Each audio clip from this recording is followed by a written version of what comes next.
Hello बच्चों, stay home stay safe. Hope आप लोग घर पे रह के पढ़ाई कर रहे होंगे। तो आज का हमारा टॉपिक हम शुरू करते हैं बच्चों। हमारे इंडियन हिस्ट्री का बहुत इंपॉर्टेंट टॉपिक है सिंधु घाटी सभ्यता। सिंधु घाटी सभ्यता, जैसा कि आप लोग हम लोग पहले भी पढ़ चुके हैं। सभ्यता का सीधा सा अगर हम अर्थ देखें तो सभ्यता का मतलब निकलता है एक दुनिया जिसके अंदर हम रह रहे हैं। जैसे अगर हम आज की बात करें तो आज हम 21वीं सदी में रह रहे हैं, 21वीं दुनिया में रह रहे हैं, तो ये हमारी सभ्यता है। ऐसे ही उस जमाने में सिंधु घाटी के आसपास जो लोग रहते थे, उनकी जो दुनिया थी, उसके बारे में जो हमें जानकारी मिली, हमने उसे सिंधु घाटी सभ्यता है। सिंधु घाटी सभ्यता को पढ़ने के लिए बहुत जरूरी है बच्चों कि इसके कंसेप्ट बिल्कुल क्लियर हो, तभी हमें ये याद रह पाएगा। तो हम एक एक करके पॉइंट वाइज इसको पढ़ते हैं। पहले इसकी खोज कैसे हुई, इसका तिथिक्रम निर्धारण, इसका नामकरण कैसे पड़ा, ये सब कुछ आज हम पढ़ने वाले हैं। तो सबसे पहले हम पढ़ते हैं कि इसकी खोज कैसे हुई। बच्चों 1856 में कराची से लाहौर तक रेलवे लाइन बिछाने का काम किया जा रहा था। कराची से लाहौर, कराची समुद्र तट के पास था, वहां से लाहौर तक रेलवे लाइन बिछानी थी। तो रेलवे लाइन बिछाने के लिए पत्थर की ईंटों की आवश्यकता थी और इस काम को जो कर रहे थे दो इंजीनियर भाई थे, बर्टन बंधु। उनको ईंटों की आवश्यकता हुई, पत्थरों की आवश्यकता हुई, तो उन्होंने पास में ही एक टीला था, वहाँ पत्थरों की खोज करने के लिए पत्थरों की तलाशी उस टीले को खोदा और वहाँ से उन्हें ढेर सारी ईंटें प्राप्त हुई। उन ईंटों से उन्होंने रेलवे लाइन बिछाने का काम पूरा किया। उन्हें इस समय ज्ञात भी नहीं था, बिल्कुल भान नहीं था इस चीज़ का कि यहाँ कोई सभ्यता भी दबी हो सकती है। हालांकि भारत सरकार को उन्होंने जरूर इन्फॉर्म कर दिया था इसके बारे में कि यहाँ कोई बिल्डिंग, कोई भवन, बहुत बड़ी बिल्डिंग दबी हुई हो सकती है। 1861 के अंदर भारतीय पुरातत्व विभाग की स्थापना हुई और अलेक्जेंडर कनिंघम को यहाँ का इसका हेड बनाया गया। कनिंघम। इसके बाद में 1904, ये हमारे लिए इंपॉर्टेंट है, यहाँ पर सर जॉन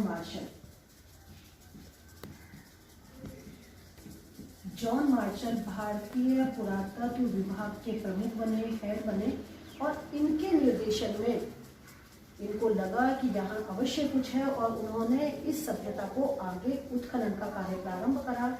1921 यहाँ जाकर के पहली बार इन्हें सफलता प्राप्त हुई और हड़प्पा की खुदाई की गई।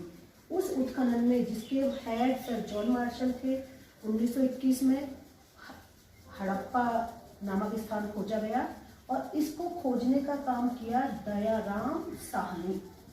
राय बहादुर दयाराम साहनी इनका पूरा नाम है। दयाराम साहनी के नेतृत्व में और ठीक इसके एक वर्ष बाद 1922 के अंदर मोहनजोदड़ो की खोज हुई और मोहनजोदड़ो की खुदाई का जो नेतृत्व किया वो राखाल दास बनर्जी ने किया। राखाल दास बनर्जी। थोड़ा सा यहाँ कंफ्यूजन हो जाता है बच्चों कई बार कि दोनों में से हड़प्पा की खोज किसने की और मोहनजोदड़ो की खोज किसने की। बहुत सिंपल है, हम अगर अल्फाबेटिकल चले ABCD तो H पहले आता है, ABCD से हम चलेंगे। ऐसे ही D पहले आता है, तो दोनों पहले वाले अक्षर H और D, हड़प्पा, दयाराम साहनी, याद रखने में बहुत आसान होगा। इधर मोहनजोदड़ो, लेट M नीचे आ रहा है तो R भी हमारे अल्फाबेट्स में नीचे आता है, तो बहुत आसान है। मोहनजोदड़ो की खोज राखाल दास बनर्जी ने और हड़प्पा की खोज दयाराम साहनी ने की। अब हम इसका पढ़ते हैं तिथिक्रम। बच्चों हम देखते हैं इसका तिथिक्रम कोई भी वो तिथि, वो समय जब हम ज्ञात करें कि घटना कब घटित हुई होगी। तो सर जॉन मार्शल जो कि इस उत्खनन कार्य के प्रमुख थे, उनके अनुसार सिंधु घाटी सभ्यता का जो समय है वो 3250 BC से लेकर 2750 BC तक है। हालांकि कई विद्वान हैं, अलग अलग विद्वानों ने अलग अलग इसके तिथिक्रम निर्धारित किए हैं, लेकिन हम इतना सारा नहीं याद रखेंगे। केवल हमारे लिए जो जरूरी है 3250 से 2750 सर जॉन मार्शल के अनुसार। लेकिन सबसे ऑथेंटिक, जो सबसे विश्वसनीय तिथिक्रम निर्धारित करने की जो एक विधि है उसे हम बोलते हैं C14, कार्बन 14। कार्बन 14 किसी भी जीवाश्म की आयु निर्धारित करने की एक विधि है, विज्ञान से सर्टिफाइड, विज्ञान से मान्यता प्राप्त विधि है ये। और C14 के अनुसार सिंधु घाटी सभ्यता का जो तिथिक्रम निर्धारित किया गया वो 2300 BC से 1750 BC। BC का मतलब आप लोग जानते हैं बच्चों, बिफोर क्राइस्ट। ईसा के जन्म से पहले की जो घटनाएं हैं उनको हम BC में बोलते हैं। आज जो घटनाएं चली आ रही हैं वो ईसवी सन में हैं, लेकिन जो भी घटनाएं पूर्व में ईसा के जन्म से पहले जो घटनाएं हुई उनको हम BC में बोलते हैं। और ये सभी घटनाएं माइनस में चलती हैं। ये छोटे से बड़े की तरफ नहीं चलेंगी बल्कि बड़े से छोटे की तरफ चलेंगी। माइनस में घटनाएं चलती हैं, क्योंकि अगर ईसा का जन्म हम यहाँ मानते हैं तो यहाँ से लेकर के आगे 1, 2, 3, 4 आज तक की ईस्वी सन आ जाएगा। लेकिन पीछे वाली जो घटनाएं हैं ये सब माइनस में जाएंगी। इसमें बड़ी घटना पहले और छोटी बाद में। ठीक है बच्चों, तो ये इसका हम केवल 2 तिथि याद रखेंगे, C14 और जॉन मार्शल द्वारा। अब हम देखते हैं कि इस सिंधु घाटी सभ्यता का नामकरण कैसे हुआ। किसी भी चीज को हम नाम देते हैं तो सिंधु घाटी सभ्यता नाम कैसे दिया गया। सिंधु घाटी सभ्यता की जो खोज हुई, जो भी ये हमें मिले, टीले मिले, जो भी हमें उत्खनन में जो भवन मिला, स्थल मिले हैं, वो मुख्य रूप से सिंधु घाटी के आसपास थे। तो सिंधु घाटी और इसके आसपास मिलने वाले जो भी स्थान थे तो पहले इसे नाम दिया गया सिंधु घाटी सभ्यता। लेकिन जब बाद में उत्खनन में और भी उसके बराबर जो और स्थल मिलते गए तो देखा गया कि वो तो सरस्वती नदी के किनारे भी हैं। तो सिंधु नदी और सरस्वती नदी दोनों के किनारे स्थल प्राप्त हुए, इसलिए इसका नाम दिया गया सिंधु और सरस्वती नदी घाटी सभ्यता। सिंधु और सरस्वती।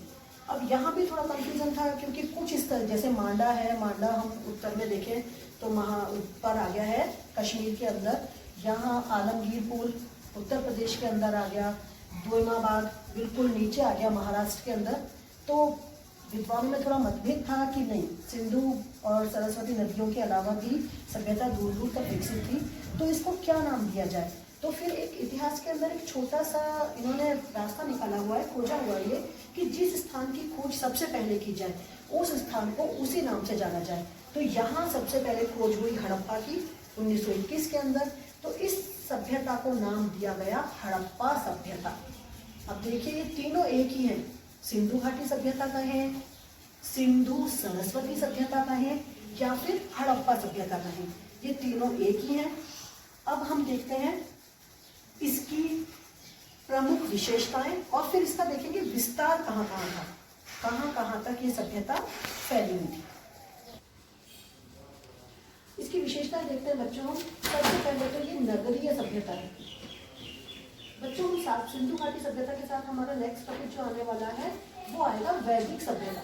देखिए जब हम इन दोनों को कंपैरिजन करके पढ़ेंगे ना तो बहुत आसानी से समझ में आ जाएगा। सिंधु सभ्यता नगरीय सभ्यता है। यहाँ के जो नगर थे बहुत बड़े बड़े नगर थे, चौड़ी चौड़ी सड़कें, पक्के भवन। लेकिन वैदिक सभ्यता ग्रामीण सभ्यता है। यहाँ हमें पक्के मकान मिलते हैं, लेकिन वैदिक सभ्यता में हमें कच्चे मकान मिलते हैं। तो एक बहुत बड़ी सभ्यता है कि सिंधु सभ्यता नगरीय सभ्यता है, चौड़ी सड़कें, पक्के भवन, तो नगरीय सभ्यता। इसकी दूसरी विशेषता ये कांस्य युगीन सभ्यता है। कांस्य युगीन,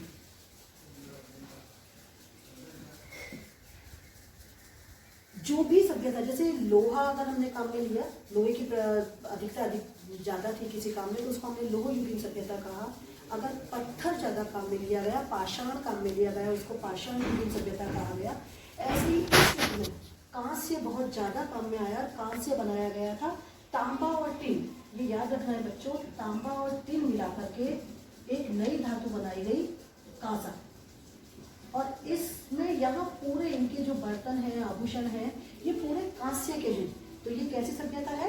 कांस्य युगीन सभ्यता है। अब तीसरी इसकी विशेषता आती है, ये कैसी सभ्यता है? आद्य ऐतिहासिक। आद्य ऐतिहासिक, आद्य ऐतिहासिक सभ्यता। ये आद्य ऐतिहासिक होता है क्या है बच्चों? इतिहास को हमने 3 भागों में बांटा। पहला प्राक ऐतिहासिक,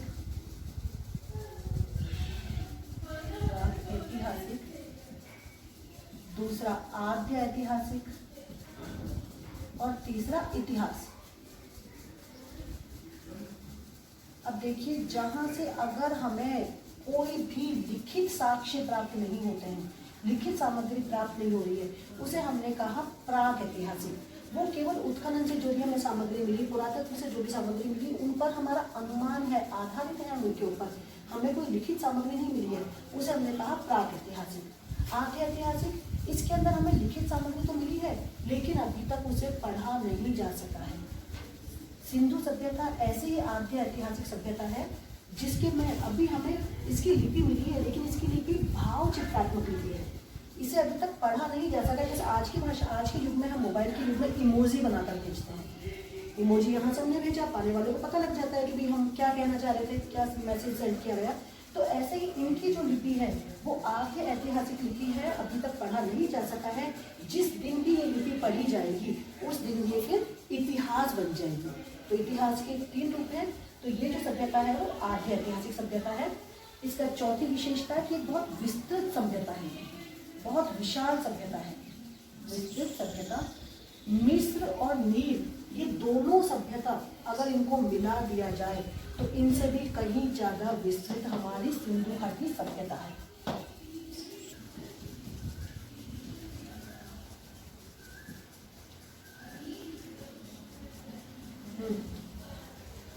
बच्चों, ये इसका 5वां पॉइंट हम देख रहे हैं, शांति प्रिय सभ्यता की। इसकी उत्खनन में हमें कोई भी अस्त्र शस्त्र, किसी प्रकार के कोई औजार नहीं प्राप्त हुए हैं, और इसीलिए अनुमान लगाया गया कि सिंधु घाटी के जो लोग थे वो शांति प्रिय लोग थे। इन्होंने कोई युद्ध वगैरह इस तरह का, क्योंकि अगर युद्ध हुआ होता तो जरूर हमें अस्त्र कहीं से प्राप्त होते। तो शांति प्रिय सभ्यता है ये। व्यापार, अगला पॉइंट इसका आता है व्यापार प्रधान सभ्यता। व्यापार प्रधान सभ्यता, देखिए हम जो नेक्स्ट पढ़ने वाले हैं वैदिक सभ्यता। वैदिक सभ्यता कृषि प्रधान सभ्यता थी, कृषि प्रधान, लेकिन सिंधु सभ्यता व्यापार प्रधान सभ्यता है। इसका देश ही नहीं, विदेशों तक से भी इसका व्यापार होता था। विदेशों में भारत के बहुत सारे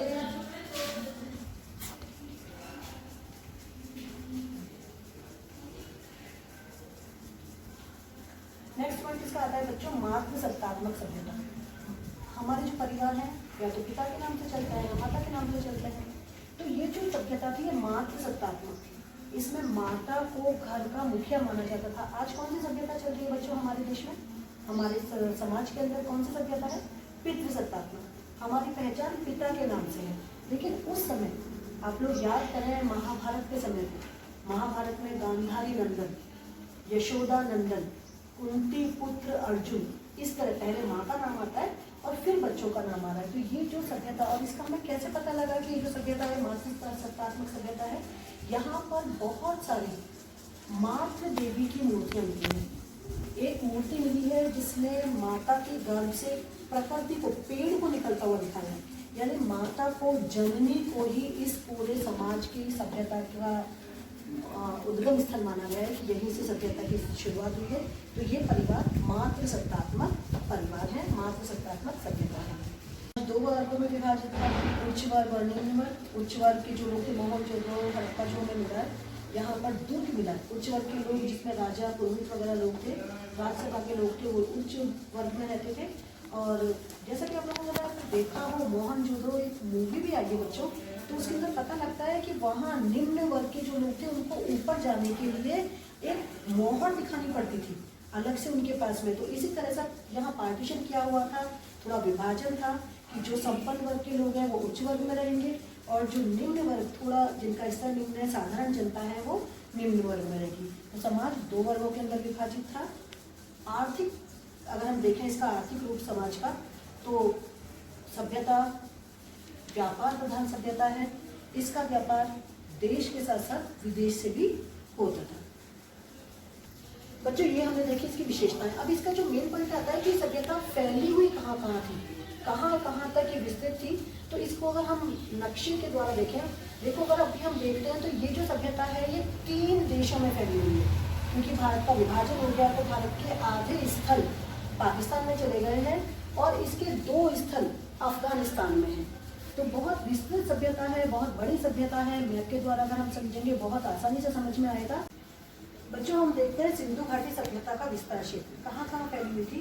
तो मुख्य रूप से 3 देश हैं जहाँ ये सभ्यता फैली हुई है, भारत, पाकिस्तान और अफगानिस्तान के अंदर। अगर हम इसका विस्तार देखें तो पश्चिम से लेकर पूर्व तक 1600 किलोमीटर तक की सभ्यता फैली हुई है। और यहाँ अगर उत्तर से दक्षिण देखें तो 1400 किलोमीटर में ये वॉल क्षेत्र के अंदर ये सभ्यता फैली हुई है। भारत के अंदर इस सभ्यता के 917 स्थल उत्खनन में प्राप्त हुए हैं। 917, पाकिस्तान के अंदर 481 और अफगानिस्तान के अंदर केवल 2 स्थल हैं इसके, शॉर्ट गोई और मुंडिका। अब बच्चों में के मैप के द्वारा समझने की कोशिश करते हैं कि इसका विस्तार कहाँ कहाँ था। ये हमारा भारत का नक्शा है। भारत से लगता हुआ ही पाकिस्तान है। आप जानते हैं पाकिस्तान पहले भारत के अंदर ही था, बाद में उसका विभाजन हुआ। पाकिस्तान में मुख्य रूप से केवल 3 प्रांत है। तो बच्चों अफगानिस्तान में शोर्तगोई और मुंडिका केवल ये 2 जगह हैं। केवल इनके नाम हमें याद रखता है। अफगानिस्तान में 2 जगह, पाकिस्तान में करीब करीब हम 500 बोल सकते हैं, 481 को, और भारत में 1000 जगह, 917 जगह है वैसे एग्जैक्ट। लेकिन सभी जगहों को याद रखना मुश्किल है बहुत ज़्यादा, तो हम केवल जो इम्पोर्टेंट स्थल है केवल उन्हीं को पढ़ेंगे, उन्हीं को याद रखेंगे। बच्चों ये हमारा भारत का नक्शा, ये पंजाब प्रांत हमारा। तो पंजाब के जब भारत का विभाजन हुआ था, पंजाब को 2 टुकड़ों में बांटा गया। एक पंजाब प्रांत आज पाकिस्तान के अंदर भी उसे पंजाब ही बोला जाता है, पश्चिमी पंजाब। तो ये पंजाब प्रांत हमारे यहाँ भारत में है, वहाँ भी पंजाब प्रांत है। पंजाब प्रांत के अंदर ही जगह है हड़प्पा, और हड़प्पा सिंधु नदी के तट पर नहीं है बच्चों, ये बहुत इंपॉर्टेंट है याद रखना, ये रावी नदी के तट पर है। बाकी सभी सभ्यता जो भी सिंधु घाटी की सभ्यता थी, बाकी स्थल सिंधु घाटी के नदी क्षेत्र के आसपास हैं, लेकिन हड़प्पा रावी नदी के तट पर है। रावी आ गया। पाकिस्तान में बेसिकली 3 प्रांत हैं जो महत्वपूर्ण है। पहला पंजाब प्रांत जिसके अंदर हमने हड़प्पा ले लिया, इसमें हालांकि रहमान गढ़ी गलेरीवाल और भी जगह हैं, लेकिन हड़प्पा सबसे इम्पोर्टेंट है। फिर उसके बाद में आता है दूसरा प्रांत है सिंध प्रांत।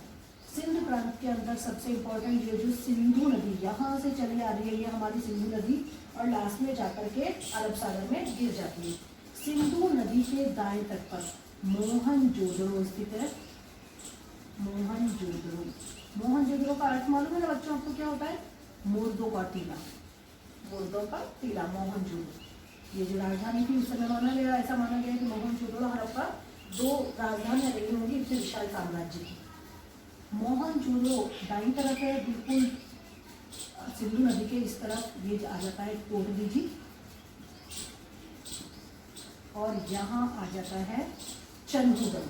ये सिंध प्रांत के अंदर 3 स्थल मोहनजोदड़ो, कोटदीजी और चंदूगढ़।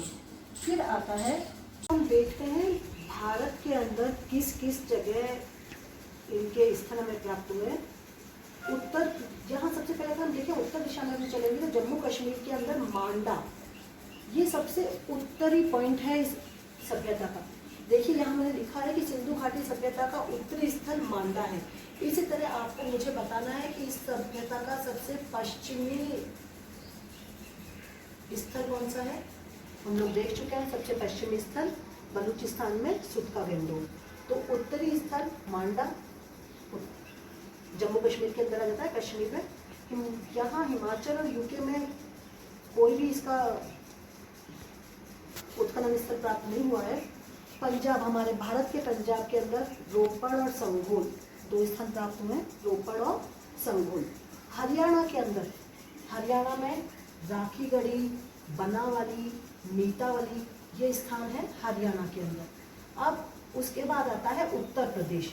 उत्तर प्रदेश में हमें इस सभ्यता का सबसे पूर्वी बिंदु प्राप्त होता है आलमगीरपुर। आलमगीरपुर ये इसका पूर्वी पॉइंट है। ये बिल्कुल उत्तरी हो गया, पश्चिमी हो गया, पूर्वी पॉइंट कौन सा आ रहा है इसका? आलमगीरपुर। इसके बाद हम इसका अगर दक्षिणी, सबसे दक्षिणी पॉइंट देखें, इस सभ्यता का सबसे दक्षिणी पॉइंट तो वो महाराष्ट्र के अंदर आता है, द्वेमाबाद।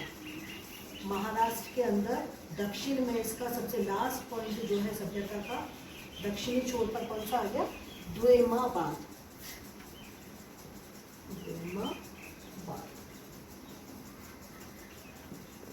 गुजरात के अंदर धौलावीरा, रंगपुर, खंबात की खाड़ी, प्रभास पाटन, ये स्थान है। कई सारे और भी स्थान है, लेकिन सबसे इम्पोर्टेंट स्थान ये आता है। हमारे राजस्थान के अंदर कालीबंगा, पीलीबंगा। कालीबंगा आपको अर्थ याद है ना, कालीबंगा का क्या अर्थ है? काली का मतलब ब्लैक जो रंग है, और चूड़ी को बोला तो काली चूड़ियाँ यहाँ से बहुत अधिक मात्रा में प्राप्त हुई है राजस्थान की कालीबंगा से। तो कालीबंगा, पीलीबंगा आज भी हमारे हनुमानगढ़, गंगानगर वाले क्षेत्र के अंदर है। ये राजस्थान के क्षेत्र है। तो आपको बच्चों इस तरह से याद रखना है, उत्तरी स्थल, पश्चिमी स्थल, पूर्वी, चारों स्थल आप याद रखेंगे। कौन कौन से स्थल कहाँ कहाँ आ रहे हैं, ये मैप आप बुक के अंदर सब कुछ लिखा हुआ है, आपको मैप से समझ में आ जाएगा कहाँ कौन सा स्थान है।